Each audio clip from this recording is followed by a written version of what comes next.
Hey, what's up, guys? I just want to do a quick video. I know it's been a while since I've actually built anything, so I figured I would check in with you guys and just see what's going on and kind of give you my, I don't know, what I wanted to share today was like my opinions on like what kind of skills you might want to be learning as like an aspiring developer or as someone who wants to develop, we'll say not develop, but to essentially become a technologist, we'll say, and make money with technology. A few things that I've been observing that might be of relevance to you guys are a, uh, we'll start with writing code. Writing code is becoming more and more of a commodity these days. It's less of a, it's less of a like there's still high demand for it, but the high demand for people that write code are for very lead developers, very extremely talented developers. The What you really want to get good at these days is being able to understand the ecosystem of tools that exist out there and being able to take those tools and identify opportunities, new economic opportunities to create value, recombine the existing tools that will allow you to capitalize on that economic value as quickly as possible. So what do I mean by that? Well, I'll try to ground that in an example. So take for example tech startups. What tech startups essentially try to do is they see an opportunity to create value between this current moment now and some point in the future. And what they do is they leverage existing tools such as say any kind of database or cloud platforms that essentially provide them with the infrastructure they need on demand. They leverage existing frameworks, and they're able to essentially provide or fill that niche that will provide that value as quickly as possible. So one skill that we'll say a general skill, not necessarily pertaining to technology overall, but a general skill that I think would be uh, would be good to cultivate was just the idea of being able to uh, have foresight, or not as foresight, but just oversee the existing ecosystem of technological tools that exist and consider how you might recombine them such that you can fill a new economic niche that you identify. So that would be, for starters, something I would definitely look into developing and cultivating. Now, how do you go about developing and cultivating such a skill? That's a good question. So that way you essentially would come down to um, essentially just keeping your finger on the pulse of the tech ecosystem, whether that be in new cloud offerings, whether that be in new products that collect data, whether that be in a whole broad array of things.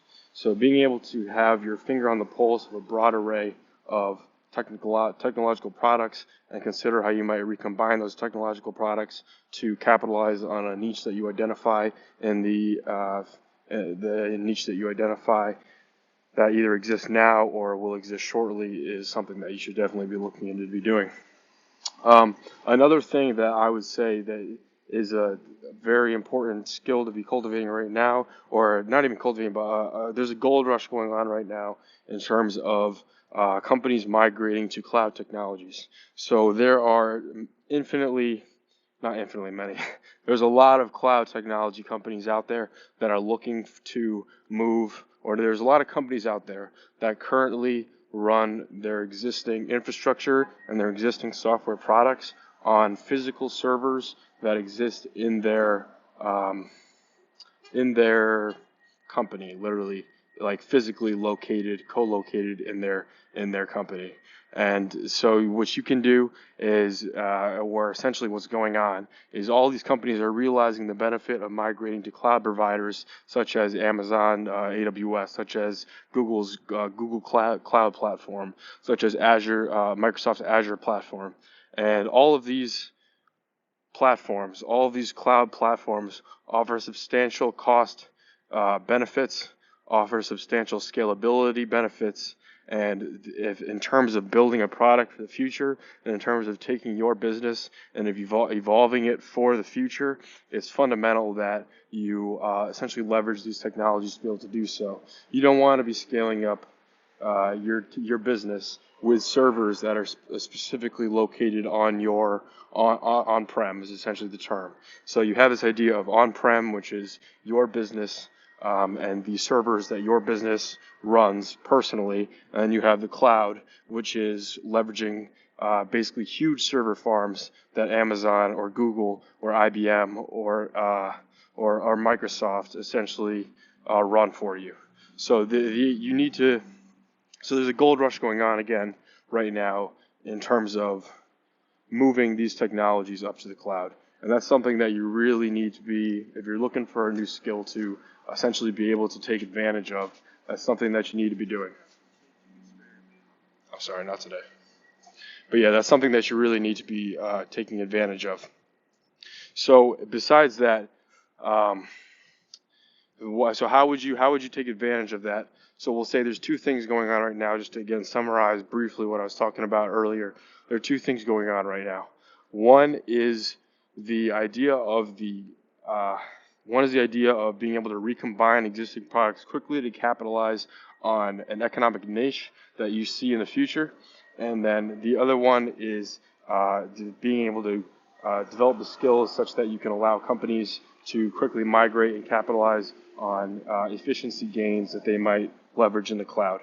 So how can you do that? Well, there are plenty of courses out there for how to learn, say, Azure fundamentals, GCP fundamentals. How do you spin up a virtual machine? What is a virtual machine? How do you, say, attach volumes to a virtual machine?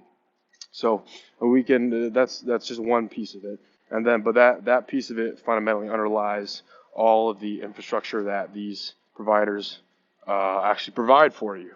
So what are these cloud platforms that are evolving out there? What are they doing right now? So you essentially have this idea of a virtual machine, which is a dedicated instance that can actually run computational resources for you, that can actually run your software product for you. So if you can actually you can pick and choose, okay, I need X amount of computational resources to be able to develop and run my software product. I need X amount of memory resources, or say Y amount of memory resources to that my software product is going to need. And you can pick and choose these things specifically, and you can say, okay, now I know I'm going to have 1,000 hits, 10,000 hits, 1,000,000 hits, 1,000,000,000 hits on my website each day. How do I actually balance that out across my compute and storage resources that I've individually provisioned? So that is the next question that is fundamental. And then you have things like load balancers, which they provide, in addition to a whole litany of things, including various network connectivity and everything from security to the actual physical hosting of your product, to all the automation that they provide along the way there. So again, just to rehash, two important points: learn how to recombine existing software products quickly to capitalize on economic value or niches that you can identify quickly. Speed is the imperative.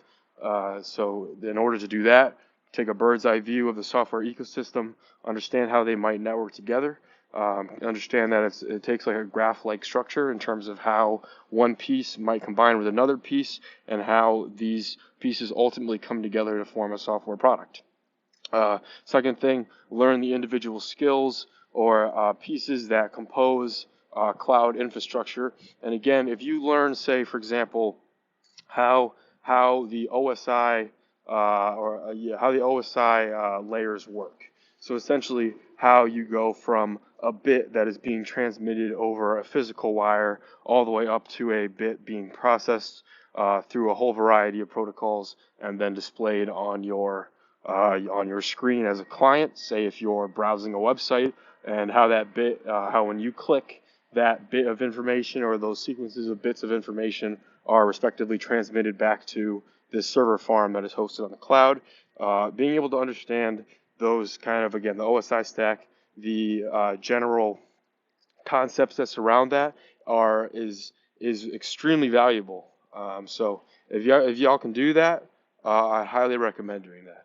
And you can do that on places like acloud.guru has good courses. Linux Academy has good courses, and you knock off a few of these certifications, there are a lot of companies that are looking to pick you up. This is literally a technological gold rush that is going to exist for, I don't know, we'll say in the short 2 to 3 years probably. While you have probably longer than that ultimately, but like in the short term, yeah, 2 to 3 years, while the majority of people migrate to the cloud. So thinking past that, what do you have going on past that? Well, you have a few specific tools that are going to be infinitely valuable to you as you kind of progress along these things. So those tools are tools that keep you invariant to a cloud provider, that keep you invariant to the software that you're actually running. And to provide a more grounding example of that, you have things like Terraform. So what is Terraform? Terraform is a way to parameterize your infrastructure that can be run on any cloud provider. So I can define a single file, we'll say, to create a very concise example. I can create a single file, and this file has a variety of parameters, and these parameters can essentially say spin up a VM on AWS. They can spin up a VM on GCP. They can spin up a VM on Azure. And so this is a technology that is invariant to the development of this exploding development of the cloud ecosystem. And it's fundamental to a lot of the technologies that are emerging now. And I can tell you personally from a lot working with now a couple consulting firms and startups as well, that this technology is being looked at with very high regard. And you can consider that if you can learn the fundamentals of, say, Terraform, then you're in a good place. To add on to that, so let's make this more actionable. You learn the fundamentals of Terraform, get certified as a AWS Associate Solutions Architect, and boom, right there, guys, with just those two kind of pieces, you have a tool set that is extremely valuable in the current economy. So let's we'll say, sticking with this theme of invariance, Terraform is invariant to cloud providers. What does that mean? It means that I can write the same file, and that same file can take effect on multiple cloud providers. So what else is invariant, right? What else is invariant to what you're actually trying to do? Docker would be a good example. So Docker allows you to essentially what Docker essentially does is it virtualizes. We're going to get technical for a second. It virtualizes the kernel, will allow the kernel, and a kernel that runs programs. Essentially, a kernel is a program that runs programs. So if you can virtualize the program that runs programs, then you can essentially move your program around on top of all these things. So that was a little bit abstract, but we'll ground it again. We'll say, so Linux has a kernel, Windows has a kernel, Mac OS has a kernel. It's built on Linux, but Mac OS has a kernel. So essentially, what essentially Docker does is it virtualizes these kernels, and it allows you to run any software inside these Docker containers. So essentially, whether you're running it on Windows, whether you're running it on Linux, whether you're running it on Mac OS, the same software will run and perform the same exact computation, and ultimately it's the same product on top of that. So now that's another example of invariance. You have Terraform, which provides infrastructure invariance across cloud providers. You have Docker, which provides essentially I'm trying to think of a good way to put it, but essentially a specific way, an invariant way to run a specific program on invariant of your operating system, we'll say. So again, we're kind of working up the stack here. We have invariant infrastructure, we have invariant infrastructure, we have invariant software substrates, and then these are like fundamental tools. So anyways, the whole goal with this little monologue here was essentially to summarize what tools do you want to be learning these days. You want to be learning about various cloud platforms, and keep in mind whether you're learning about AWS, GCP, or Azure, the same concepts are essentially analogous. They all have the same kind of functionality on every single provider. It just comes down to what you essentially want to know. It just comes down to capturing the underlying concepts of each and being able to essentially adapt to the specific vernacular of a platform quickly, such that you can understand it and work within that platform. So take, for example, again, let's see. So we'll see. Amazon has S3 buckets. Azure has file storage, a blob storage. And then GCP, I don't know GCP's equivalent, but essentially these are the same things. These are ways to store binary blocks of data. And then you have things like, let's see. You have like Amazon has a managed Kubernetes service, which allows you to essentially leverage the Kubernetes platform, but having Amazon essentially take care of all the patching and the updates and all the everything else that needs to be done with that, and including essentially integration with that existing ecosystem. And Azure has the same exact thing as well. So essentially, I know those are kind of like weird examples, but essentially every single thing has, every platform basically has an analogous service to what it's actually providing.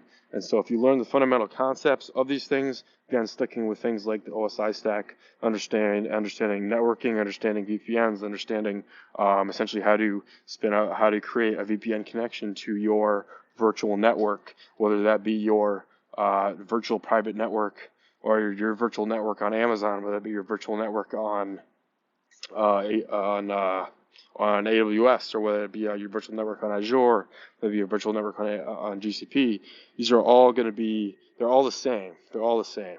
So if you learn the fundamental concept of these things, you learn things like Terraform. You take a few certifications focusing on the underlying concepts of the certifications. You're going to be able to work on any single cloud platform and deploy infrastructure to any single cloud platform, deploy programs to any single cloud platform using things like Docker or any other containerization technologies, such as Containerd. And then you have a lot of flexibility there. And that's the penultimate point of all this is you can consider almost technology and the cloud platforms and the business that you're building as a whole to be to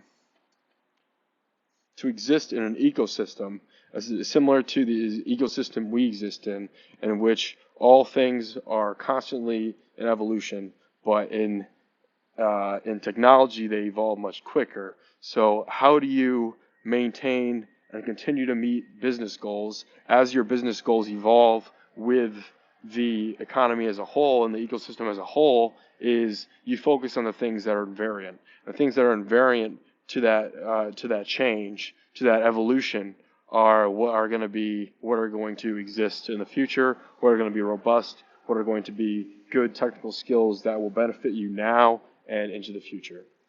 So we could stop there, but yeah, I don't know. We could stop there, but I would like to talk a little bit about language translation as well. So if you consider the proliferation of language, not proliferation, but the improvement of language translation models, what we need to see in about, who knows, 5-10 years, we're seeing an exponential increase of data, specifically. I'm talking about data specifically as it relates to programs and what programs can run and produce identical output.